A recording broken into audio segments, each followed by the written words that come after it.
Good morning student.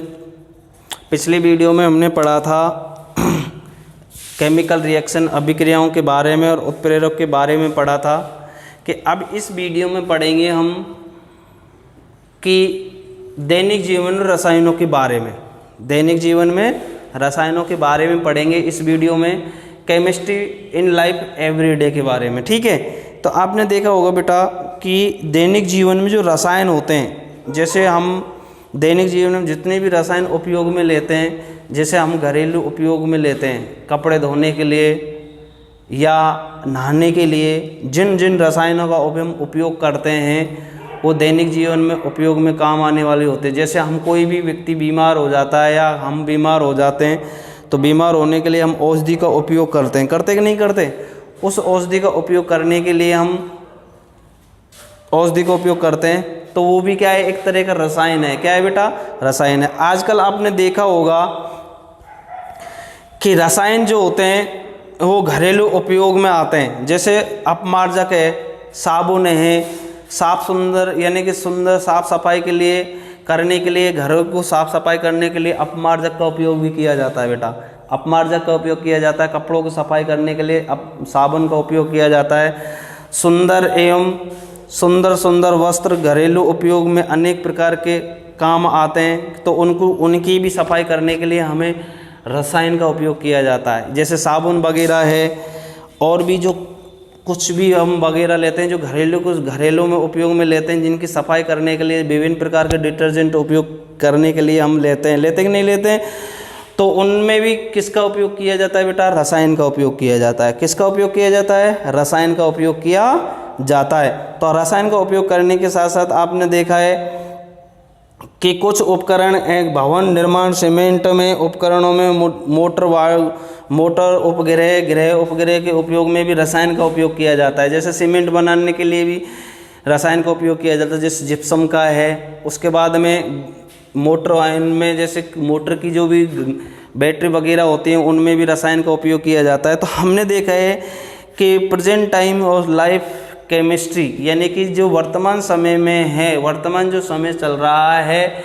उसमें chemistry का सबसे बड़ा योगदान होता है। खेती करने के लिए भी हम रसायनों का उपयोग करते हैं, यूरिया वगैरह है, डीएपी वगैरह है, और किसी भी खेत में खरपतवार को नष्ट करने के लिए भी रसायन का उपयोग किया जाता है बेटा। तो ये रसायन हमारे लाइफ में, हमारे जीवन भर में, आज का जो जीवन होता है बेटा वो एक रसायन भर जीवन हो गया है, क्योंकि हम जीवन में जीवन के प्रत्येक भाग में इस केमिस्ट्री का उपयोग कर रहे हैं। हम चाहते हैं कि प्रत्येक व्यक्ति क्या कर रहा है कि आज जल्दी से जल्दी पैदावार होनी चाहिए, और पैदावार के साथ साथ जल्दी से जल्दी अधिक पैदावार होनी चाहिए, तो उसमें हम क्या करते हैं? रसायन का उपयोग कर रहे हैं। कि रसायन का ज़्यादा से ज़्यादा उपयोग करने पर हमारे दैनिक जीवन में हम देख रहे हैं कि मनुष्य के भी बड़ी मात्रा में बीमारियों का भंडार बन चुका है। तो ये दैनिक जीवन में रसायन का उपयोग करके हम जानते हैं कि रसायन का उपयोग करना एक सत्य है, मिश्रण भी है, और एक सत्य भी है कि ये हानिकारक भी है और एक लाभदायक भी है। ये तो हानिकारक भी इसलिए क्योंकि हम उपज में करते हैं, क्या करते हैं? उपज लेने के लिए हम क्या करते हैं? विभिन्न प्रकार के रसायनों का उपयोग करके कीटनाशक दवा देकर उसमें खरपतवार को नष्ट कर दिया जाता है, परंतु उसमें पैदावार होने वाली जो फसल होती है उसमें उसके अंश जाते हैं, तो हमारे लिए विभिन्न प्रकार की बीमारियां उत्पन्न होती हैं। तो ये केमिस्ट्री में, दैनिक जीवन में, एवरीडे ऑफ लाइफ में रसायन का उपयोग पढ़ते हैं। तो हम पढ़ते हैं जैसे अम्ल और क्षार लवण के बारे में पढ़ते हैं कि अम्ल, क्षार व लवण। ठीक है, अम्ल व क्षार और लवण हैं कि अम्ल को एसिड बोलते हैं बेटा, एसिड। ठीक है, क्षार को बेस बोलते हैं और लवण को साल्ट बोलते हैं। ठीक है, अम्ल को एसिड, क्षार को बेस और लवण को क्या बोलते हैं? साल्ट बोलते हैं। क्या बोलते हैं बेटा? साल्ट बोलते हैं। तो अम्ल और क्षार और लवण के बारे में इस पाठ में हम पढ़ेंगे। ये एक तरह के क्या है? रसायन हैं। इनके बारे में हम इस वीडियो में पढ़ेंगे कि अम्ल के बारे में पढ़ेंगे, अम्ल की सामान्य परिभाषा के बारे में, अम्ल के सामान्य गुण के बारे में, ठीक है। अम्ल की सामान्य परिभाषा क्या होती है, अम्ल के सामान्य गुण क्या होते हैं, ठीक है, इसके बारे में पढ़ेंगे। अम्ल के बारे में हम पढ़ते हैं इस वीडियो में।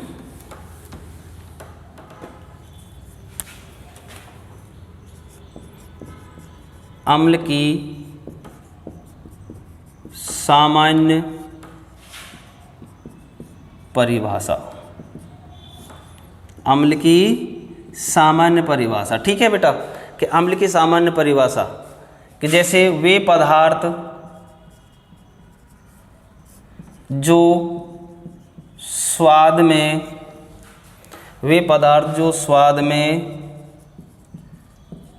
खट्टे होते हैं, वे पदार्थ जो स्वाद में खट्टे होते हैं अम्ल कहलाते हैं।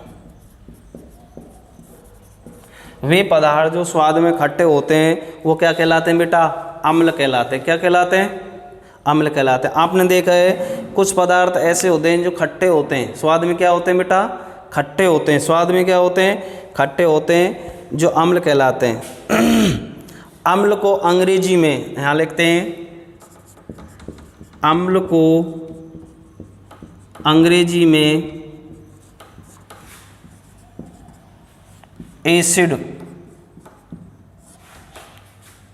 एसिड कहा जाता है। अम्ल को अंग्रेजी में क्या कहते हैं बेटा, एसिड कहते हैं। क्या कहते हैं, एसिड। अम्ल को अंग्रेजी में एसिड कहा जाता है, जो कि एक लैटिन भाषा शब्द से, जो कि एक लैटिन भाषा शब्द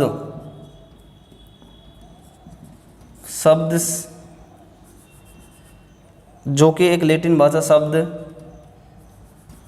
एसिड से,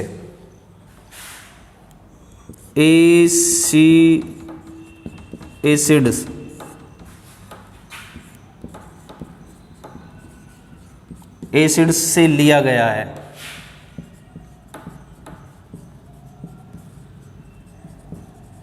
एसिड से लिया गया है, जिसका शाब्दिक अर्थ होता है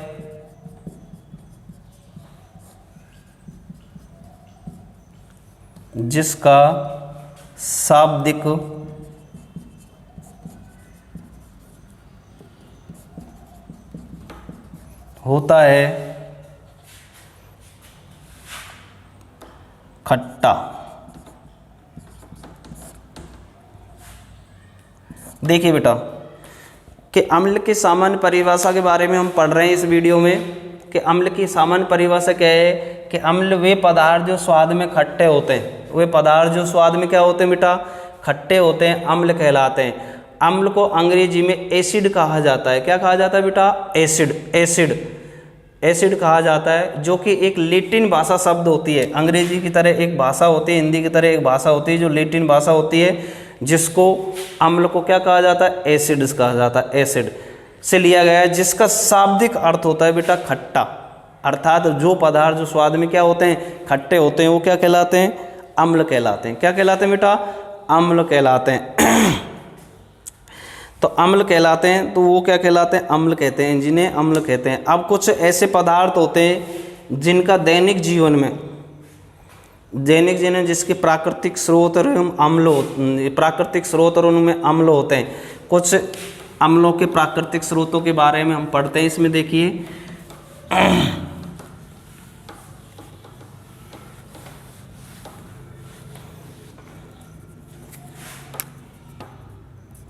कुछ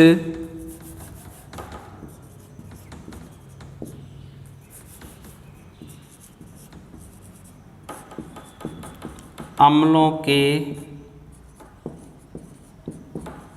प्राकृतिक स्रोत,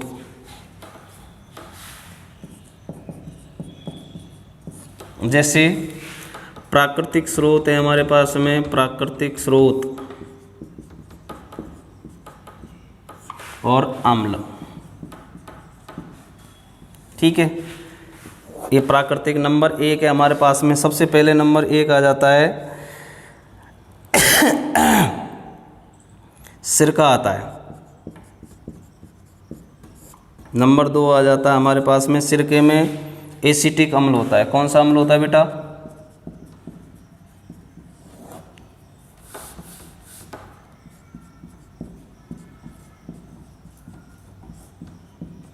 एसिटिक अम्ल। उसके बाद में हमारे पास में सिरका के बाद में आ जाता है इमली। इमली में टारटिक अम्ल होता है।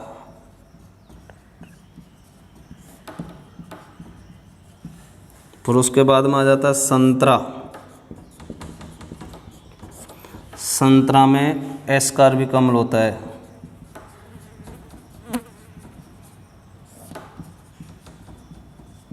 उसके बाद में आ जाता है चौथा है हमारे पास में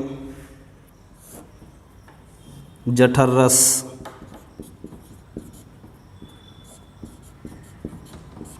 जठर रस में आ जाता है हाइड्रोक्लोरिक अम्ल।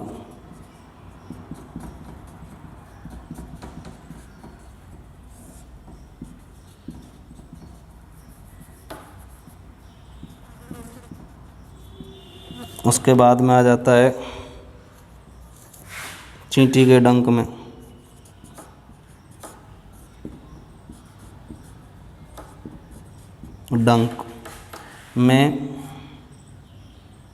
चींटी के डंक में आ जाता है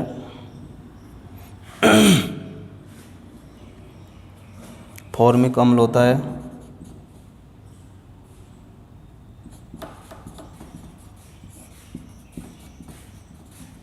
उसके बाद में आ जाता है हमारे पास में नेटल।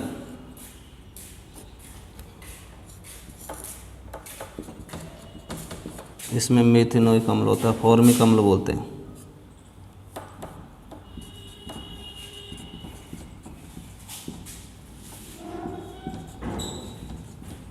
देखिए बेटा, कुछ प्राकृतिक अम्लों के प्राकृतिक स्रोत होते हैं जिनके हम अम्ल जैसे हम प्राकृतिक स्रोत हैं, इनको हम चक्कर भी पता लगा सकते हैं स्वाद में खट्टे या मीठे। जैसे सिरका होता है इसे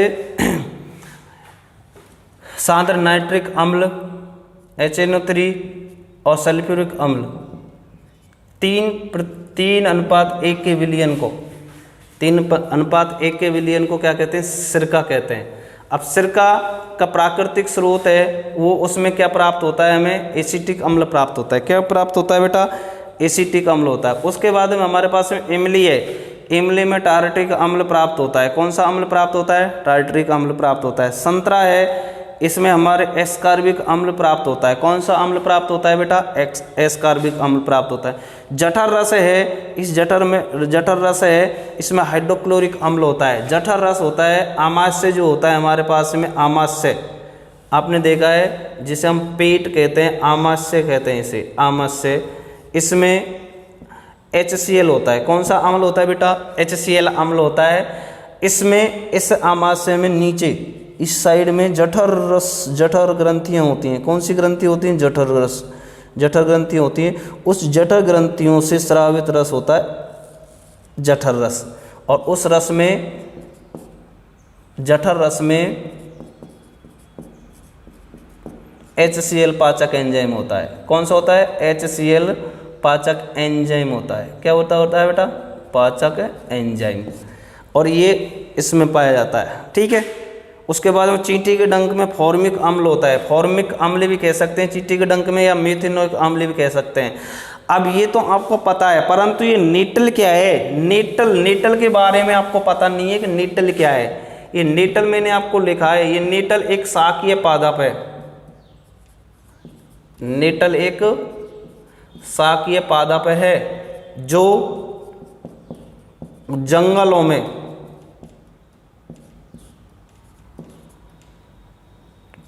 उगता है। अब नीटल के बारे में, एक शाकीय पादप है जो जंगलों में उगता है। अब आपको पता है कि नीटल में कौन सा अम्ल होता है? मेथिनोइक अम्ल। नीटल की जो पत्तियां होती हैं वो चौड़ी और उसके पत्तियों पर छोटे छोटे हल्के हल्के डंकनुमा बाल होते हैं। हल्के हल्के डंकनुमा क्या होते हैं बेटा? डंकनुमा बाल होते हैं इस तरह से।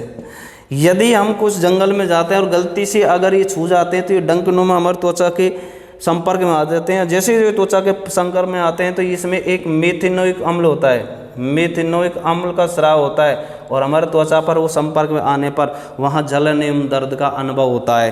किसका? जलन एवं दर्द का अनुभव होता है। आपने देखा है कि ग्वार के बारे में आपने सुना होगा, अपने देसी भाषा में आपने ग्वार की फली खाई होगी और खाते हैं, और उसका पेड़ जो होता है उसकी पत्तियाँ थोड़ी हल्की होती हैं, इस तरह से उसकी पत्तियाँ थोड़ी हल्की होती हैं, उसके पे भी छोटे छोटे रोम होते हैं। जैसे हम उसके संपर्क में उसकी फड़ी को तोड़ने जाते हैं तो वो संपर्क में आ जाती हैं, तो वहाँ पे भी हमें खुजली एवं जलन का दर्द का अनुभव होता है। तो इसकी जो पत्तियाँ होती हैं इनमें भी कौन सा अम्ल होता है? मेथेनोइक अम्ल होता है। कौन सा अम्ल होता है बेटा? मेथेनोइक अम्ल होता है। और वो मेथेनोइक अम्ल त्वचा के ऊपर जलन एवं दर्द का अनुभव करता है। जलन एवं दर्द का क्या करता है बेटा? अनुभव करते हैं। जलन एवं दर्द का क्या करते हैं हम? अनुभव करते हैं। तो इस तरह से ये प्राकृतिक अम्ल हैं। क्या है? हमारे प्राकृतिक अम्ल हैं। उन प्राकृतिक अम्लों के बारे में हमको पता है कि ये प्राकृतिक अम्ल हैं जो प्राकृतिक स्रोतों से प्राप्त होते हैं। जैसे एसिटिक अम्ल है, टाइट्रिक अम्ल है, एस्कॉर्बिक है, हाइड्रोक्लोरिक अम्ल है, फॉर्मिक अम्ल है, मेथेनोइक अम्ल। वैसे आपको इतना ही है, वैसे अम्ल तो बहुत हैं। जितने भी हम फल खाते हैं उनमें सारे में अम्ल का मिश्रण होता है, परंतु हम पढ़ेंगे इतने ही जो हमारे बुक में हैं। वैसे पढ़ने को तो काफ़ी हैं ये, परंतु पढ़ेंगे इतने ही जितने हमारे पास में हैं। अब देखिए, ये तो प्राकृतिक अम्ल हो गए, प्राकृतिक अम्लों के स्रोत हो गए। अब पढ़ते हैं कि अम्ल के सामान्य गुण क्या हैं।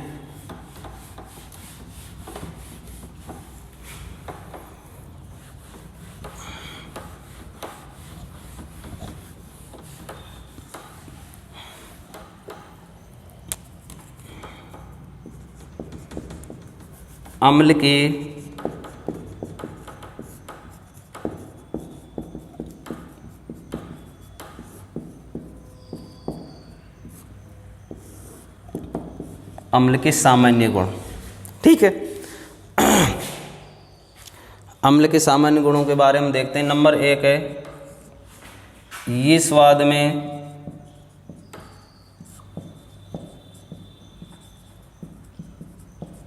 खट्टे होते हैं, ये स्वाद में खट्टे होते हैं। दूसरा पॉइंट है इसका, ये नीले लिटमस पत्र को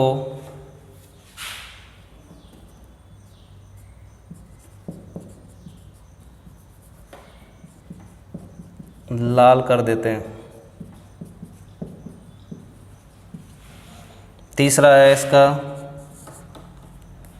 ये विद्युत के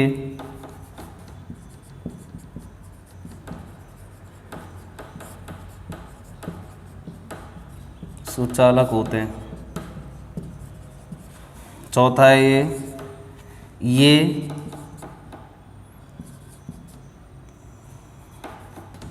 क्षारों से क्रिया कर अपने समस्त गुणों को खो देते हैं। पांचवा है,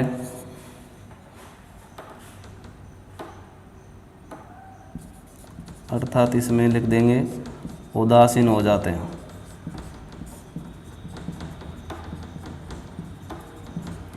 पांचवा है इनमें